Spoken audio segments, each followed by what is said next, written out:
This message comes from Schwab. At Schwab, you can get everything from self-directed investing to full-service wealth management, all in one place. No matter your investing goal, life stage, amount to invest, or know-how, you can invest your way with Schwab. Hey everyone, you're listening to Code Switch, the show about race and identity from NPR. I'm B.A. Parker. And I'm Gene Demby. All right, Parker. So we've talked before on this podcast, obviously, about young dudes getting red-pilled online, right? Yes. They start looking at fitness influencers or podcasters or gaming streamers, and they get introduced and pulled toward more extreme ideas like, conspiracy theories, misogyny, racism, anti-Semitism. It's all a bad time, man. So, thanks, Internet. You're crazy for that one, Internet. Yeah, there's a lot of lonely people out there online. But on another part of the interwebs, there are a lot of folks out there hawking their wares, trying to get you to join their MLMs. So we should explain for the people.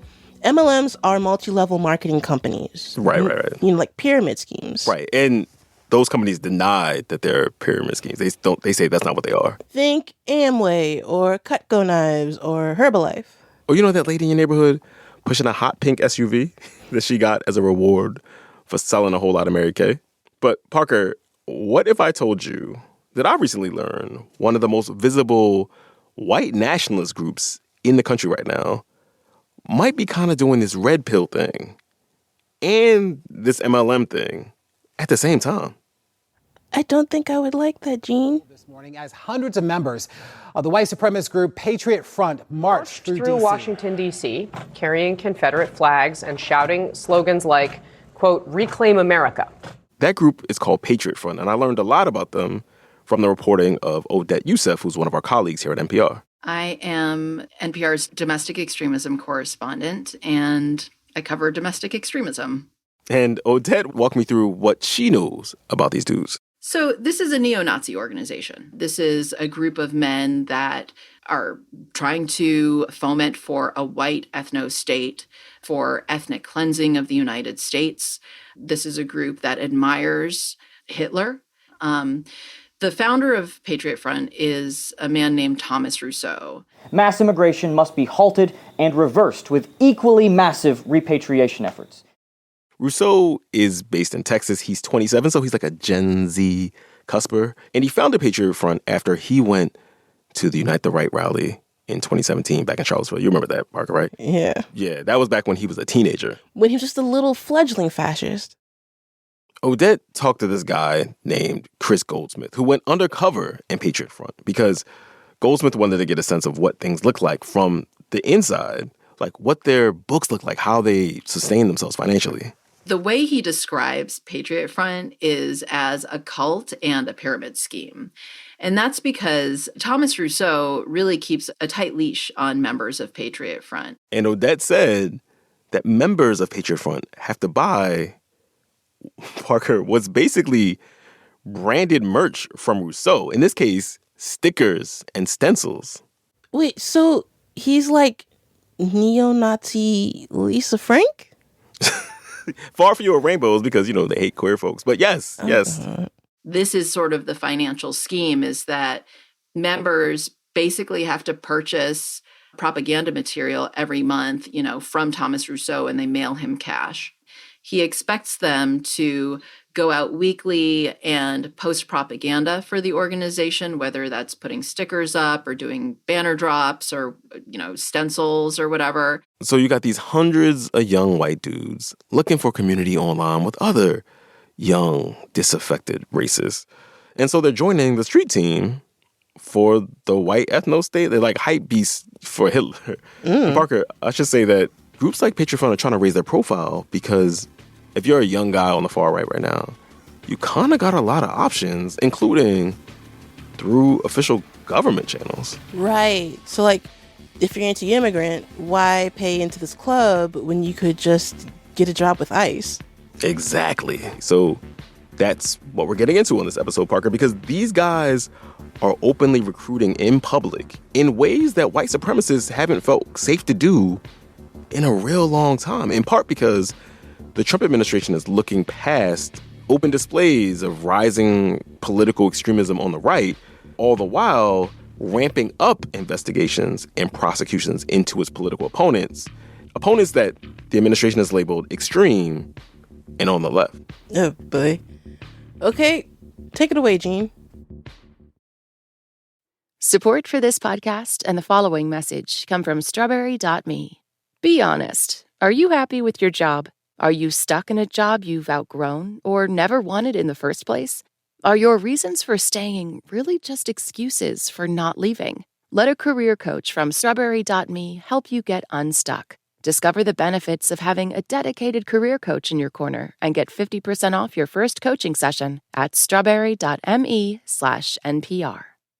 This message comes from BetterHelp. People talk about mental health more openly now, but asking for help can still feel hard. BetterHelp's 2026 State of Stigma report surveyed 2,000 Americans and found that 85% believe getting support is wise, yet 74% say society discourages people from doing so. Don't let stigma stand in the way of support. Start therapy with BetterHelp. Visit betterhelp.com/NPR. This message comes from Lisa. Lisa isn't just about sleep, it's about impact. They're committed to eco-friendly materials and sustainable manufacturing practices and partners with organizations like CleanHub to help remove harmful plastic waste from the environment. Visit lisa.com for 30% off today and to learn more. Plus, get an extra $50 off with promo code NPR. That's LEESA.com, promo code NPR. A lot of us learned about Patriot Front for the first time because of this haunting viral photo from around the 4th of July. It shows all these Patriot Front members on the D.C. Metro, and they're wearing these white balaclavas, they got shades on, they got baseball caps, just to cover their faces. And in the middle of this photo is this woman, a black D.C. resident named Bernita Bolding, and she's kind of staring into the middle distance. And people all over the internet were worried about Bolding. But Odette Yousef says Patriot Front was trying to present itself as friendly and accessible. So in D.C., they made a point to be really visible, but not violent or disruptive. They look like the guy at Best Buy. Like they've got the khakis and like the polo shirt, and they look very approachable. And that is part of that optic that they are trying to cultivate, not scary, but still a show of force. Yeah, they're not building a treehouse in the backyard. They're building a white ethno-state. I think what they are hoping to portray or to project is that they are a group of organized men who share these beliefs, and they're out putting on what they are terming a patriotic display, right? Like dressed in the red, white, and blue patches, organized, orderly is what we saw in DC, but, standing firm on their values. And it absolutely is intended to signal to men who are on the right, but not as far right, that this is a group that they should think about.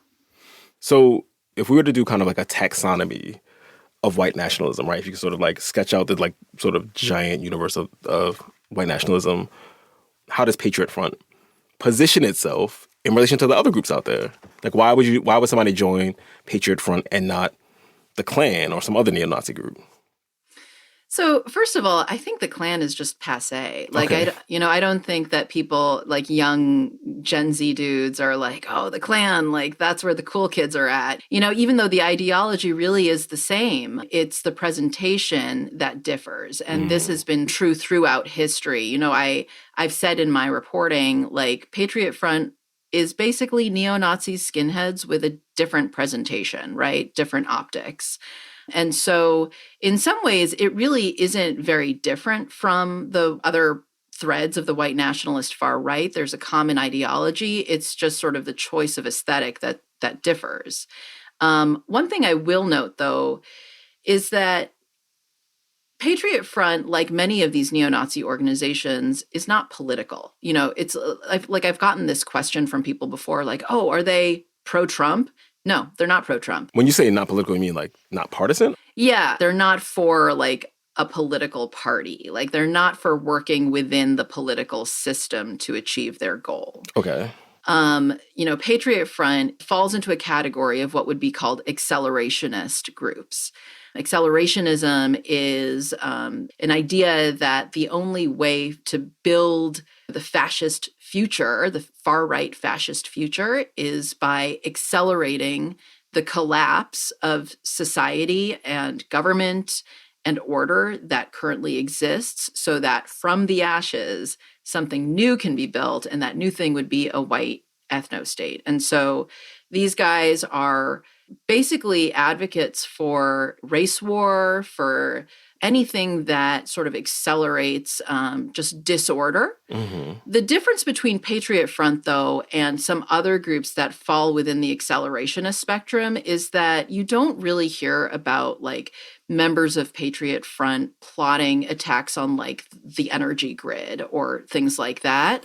You hear about that from some groups that would be considered even further right, like within the accelerationist spectrum. And what Chris Goldsmith told me is that Patriot Front is a bit of like an entryway to those other groups. Like, the churn in Patriot Front is high. Guys join. They fall out because of just, they get sick of Thomas Rousseau or they get sick of each other, whatever.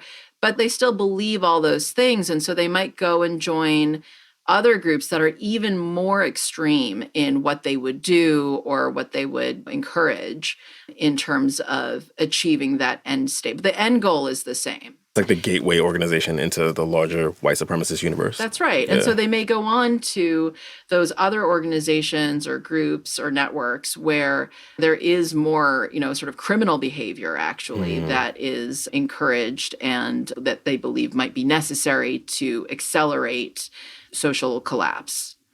So obviously these guys, they're white nationalists, but you say they have a bunch of other grievances that kind of feel straight out of our culture wars, right? Trans issues, queerphobia, those kind of things. How intentional is that sort of positioning as, like, we care about the sort of things that white, normie, conservative men care about? Very intentional.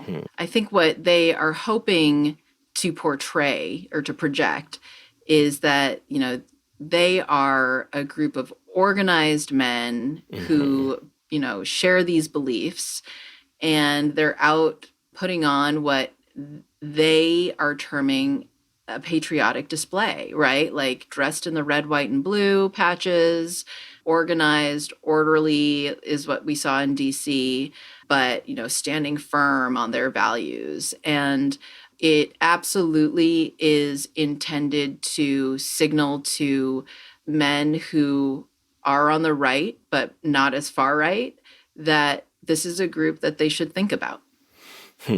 So, okay, I was reading one article about Patriot Front that called them unserious but threatening. So, like, how worried should we be about groups like Patriot Front?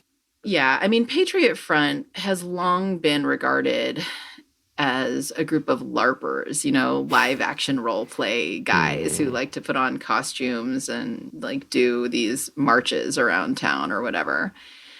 And to some extent, that is correct. They are not, as I said, they're not out there trying to bomb energy facilities, but they are not harmless. One of the remarkable civil lawsuits that targeted Patriot Front concerned an attack that Patriot Front members made on an African-American musician in Boston. This was also around July 4th festivities. And they have changed that man's life forever. It was an attack in broad daylight. I think that shows a lot about who these people are. They are advocating for social strife. They're advocating for the harm of people that are not Christian, white, cisgender men.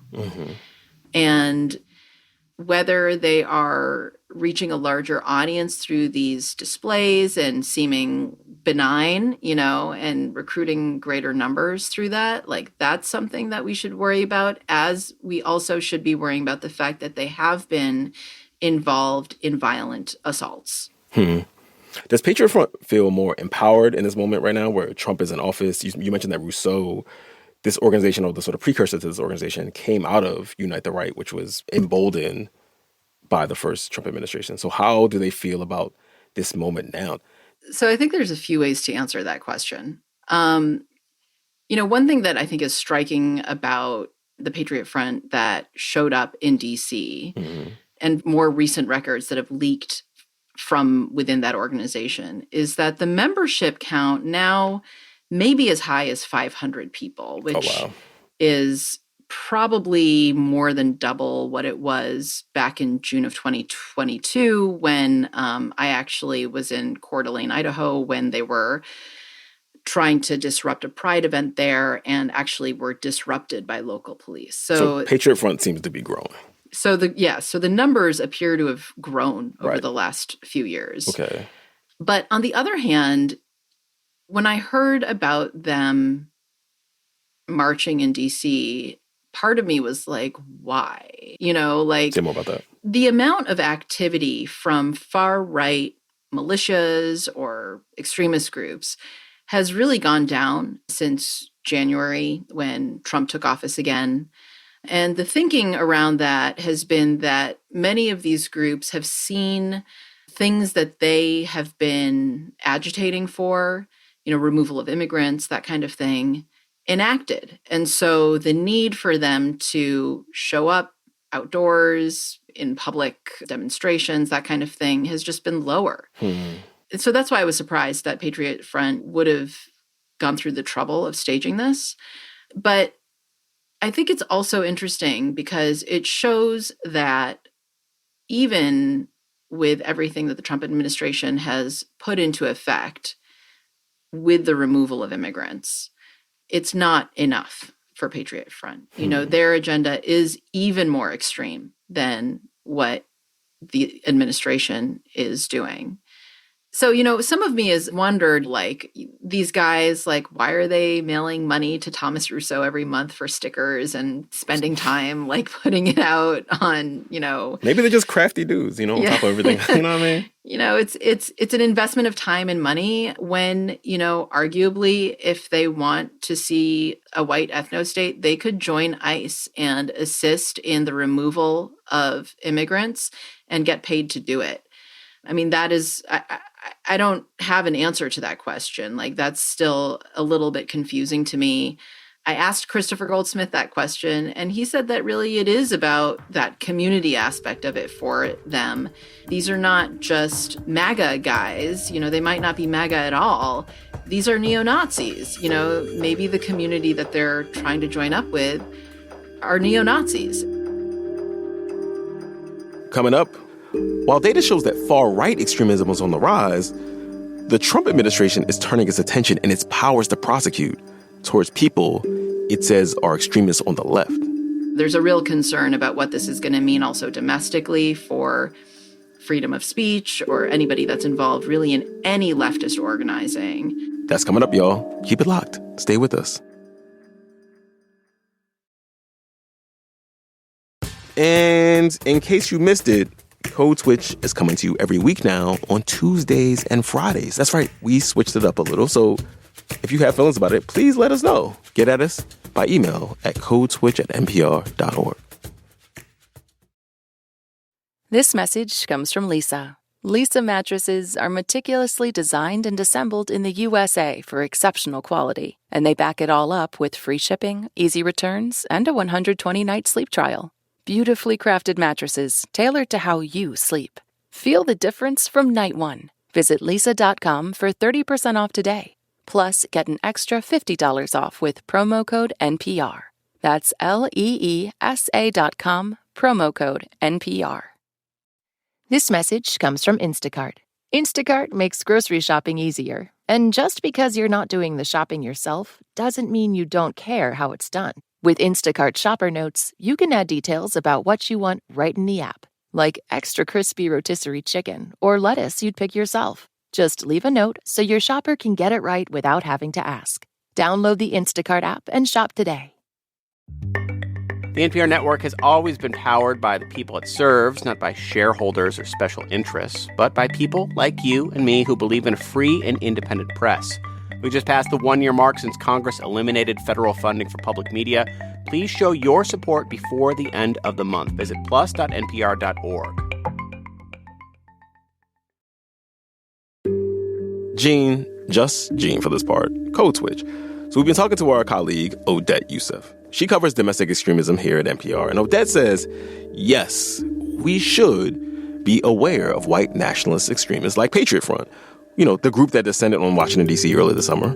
But anybody concerned about the creeping threat of white nationalism should probably be paying much more attention to what the Trump administration is doing. So, Odette, we've been talking about Patriot Front, the white nationalist group that made headlines after they descended on D.C. on July 4th.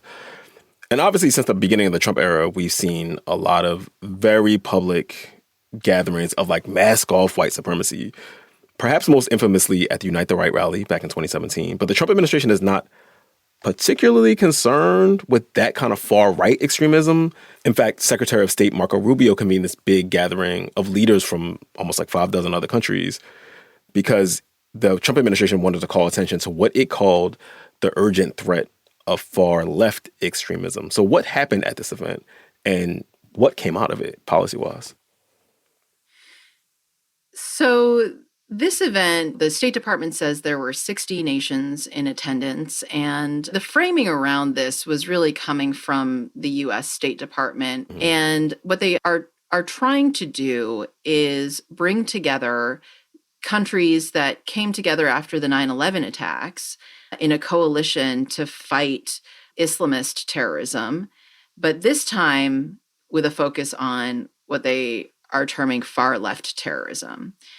And I think the framing about this has been a little bit interesting for me to see, just because the data have not shown far-left terrorism to be as deadly as far-right terrorism has been across the years. You know, just the literal body count pales in comparison. And I think we can think very easily of attacks, mass shootings, that kind of thing, that were motivated just here in the United States, but also in other countries by people who've adopted far-right beliefs. And so this is an effort to convene sort of an international coalition that is focusing on people because of what their politics are, what their beliefs are, rather than focusing on criminal behavior that's born out of an ideology. And so there's a real concern about what this is going to mean also domestically for freedom of speech or anybody that's involved really in any leftist organizing. You asked what's come out of it. You know, that very day that they had the meeting, the State Department issued restrictions on people that would travel to the U.S., foreign nationals traveling to the U.S. that may be associated with what they call far-left terrorist groups. So Marco Rubio said that people talk about far-left terrorism as a kind of right-wing fever dream. But he says it actually needs to be taken very seriously. Like, do the people who research political extremism agree with his diagnosis of the situation? No, I'll say in my reporting, I mean, that's a total mischaracterization, actually, of what the counterterrorism field view on this is. You know, everyone that I've talked to in the course of my years of reporting on domestic extremism is aware that the primary source of domestic terrorism was the left 50 years ago. In the 1970s, you had groups like the Weather Underground and some other groups, Black Liberation Army, that actually were responsible for quite serious bomb plots, murdering police, that kind of thing. So it's not like a political bias that has identified the right as the source of the most lethal attacks that we've seen in recent years. It's just that that's what the facts are. And so, you know, I think the administration has been trying to sort of portray that focus as like a political bias, but the data are really quite clear on it. I mean, the Trump administration has also gone after the Southern Poverty Law Center, investigating them for allegedly funding white supremacist groups. And if you don't know, the SPLC maintains this widely respected, widely cited database of extremist groups in the United States that was founded to build legal cases against groups like the KKK. So it seems kind of like the Trump administration is going after this independent organization that also keeps the receipts on a lot of right-wing extremists. How does the Justice Department's case against the SPLC fit into the initiatives that the Trump administration has taken up to go after what it sees as like liberal and left-wing groups? Yeah. So I guess just to sort of set the table a bit, I feel like the Trump administration is using a number of tools to sort of position on this, right? We've just talked about the State Department using its tool of designating foreign terrorist organizations, and the Treasury Department using its tools of like sanctioning those who provide material support to foreign terrorist organizations. So that's like one category. Right. Another thing that President Trump has done is he has issued a number of executive orders. One of them that has caused a great deal of concern within civil society is it's called NSPM 7, National Security Presidential Memorandum number 7. Okay. Which essentially kind of puts out a warning sign to any entity or individual that may have provided funding or other support to what the Trump administration considers to be the radical left. And so the case against the SPLC is perceived among the people that I've spoken to about it as sort of like a test case of NSPM 7, the administration sort of going after a civil society organization. And so we will see how that case will hold up in court. What I think is very interesting about the SPLC case is I was not surprised that the administration would go after the SPLC. Like, the SPLC has been largely maligned by the GOP for years. What I expected was the administration to go after the SPLC from a tax perspective, maybe audit them or something like that. But instead, what the administration has done is it's leveled criminal charges against the SPLC, which was quite surprising, saying that basically they engaged in wire fraud with the banks, having all these accounts that they were using to pay their secret informants to white nationalist groups, and that the banks weren't aware of what those accounts really were for, and also of defrauding SPLC donors by using donor money that they were saying would help fight extremism, but actually they were saying it was funding white nationalism because some of the informants were highly placed sources within white nationalist groups. It was interesting to read the charges because there is a history actually of the Department of Justice itself paying white nationalist and far-right informers. And we know that, in fact, in some cases that has created danger for Americans or the public. And so, you know, it was interesting to see that they were sort of leveling those charges against the SPLC, which itself has been credited with essentially putting Klan groups, skinhead groups out of business. And I think everyone I've spoken to has said that it's almost laughable to accuse the SPLC of trying to keep extremist organizations in business just so they can continue. There were reports under the Biden administration that it was white supremacist groups that were responsible for a disproportionate amount of political violence, which you said is borne out in the data. So these two administrations have seen the threat of rising political violence in the United States and political extremism in the United States through completely different lenses and as having completely different sources. Like, what do you make of that? Well, I would correct that a bit because, you know, former FBI Director Christopher Wray, a Trump appointee, himself testified multiple times before Congress that the most lethal and persistent threat when it comes to Homeland Security is white supremacists. This was a Trump appointee. It was just not like debated among people who do serious data analysis. And I think that's why this campaign feels just purely political rather than based in any real evidence. So Patriot Front is clearly a right-wing organization. The Trump administration is convening all these countries and groups to do something about left-wing extremism. But one of the sort of discomforting facts about the news in this moment we live in is that we have these incidents of really high-profile political violence in which the actors actually have kind of incoherent ideological motives, right? Like, I'm thinking of the guy who shot Charlie Kirk, the other guy who attempted to assassinate Donald Trump back in 2024. Like, they're nihilists and their politics are sort of idiosyncratic. So, like, what do we do with all these violent political actors whose politics don't really fit neatly on a left-right spectrum? Yeah.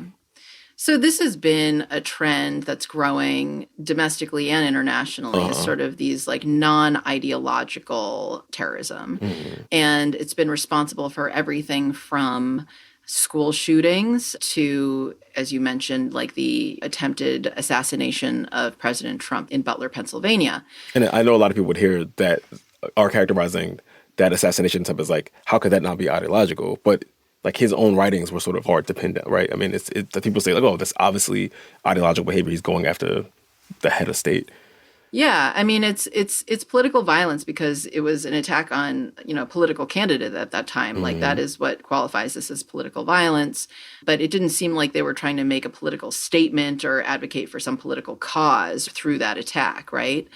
Again, citing that former FBI director, Christopher Wray, he called this salad bar extremism, where you had this sort of take a little bit of this, a little bit of that, and like somehow the big picture is just that they're sort of maladjusted people who want to achieve some sort of fame within a subculture online, typically, that extols those kind of attacks. And so this is a growing issue, and it also concerns, in some cases, the grooming of young children online into behaviors of self-harm and harm against other people.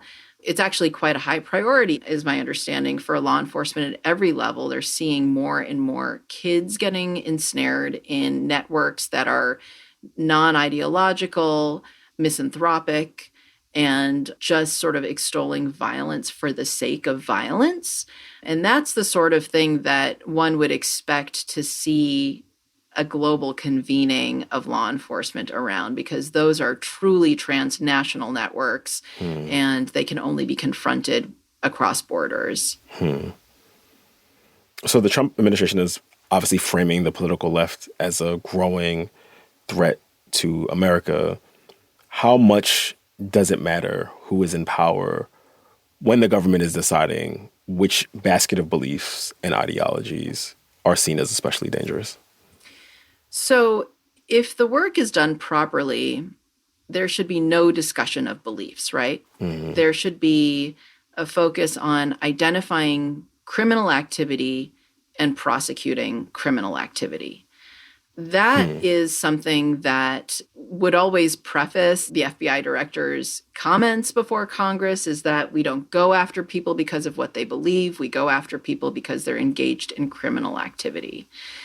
And that really is what I think is so concerning about this administration, is that they have really sort of pivoted away even from the pretense of going primarily after criminal activity. And they are talking up front about ideology as sort of the reason that people might engage in criminal activity. And it's just, very troubling when you consider that in America, you can believe anything you want to believe. It's just a question of whether you're going to act on it in a way that is criminal, right? Odette Yousef is a national correspondent for NPR who covers extremism. Thank you, Odette. Thank you. And that's our show. You can subscribe to the Code Switch newsletter by going to npr.org/Code Switch newsletter. This episode was produced by Jess Kung. It was edited by Courtney Stein. Our engineer was An Li Huang. And we'd be remiss if we did not shout out the rest of the Code Switch Massive. That's Christina Kala. That's Xavier Lopez. That's Leah Donnella. That's Dahlia Mortada. That's Barton Girdwood. That's Yolanda Sonweni. And that's Maya Dangerfield. As for me, I'm Gene Demby. I'm B.A. Parker. Be easy, y'all. Hydrate. This message comes from Rosetta Stone, offering an alternative approach to language learning. Moving past rote memorization, the app guides users to intuitively think in a second language using images and contextual audio, mimicking how people acquire speech as children.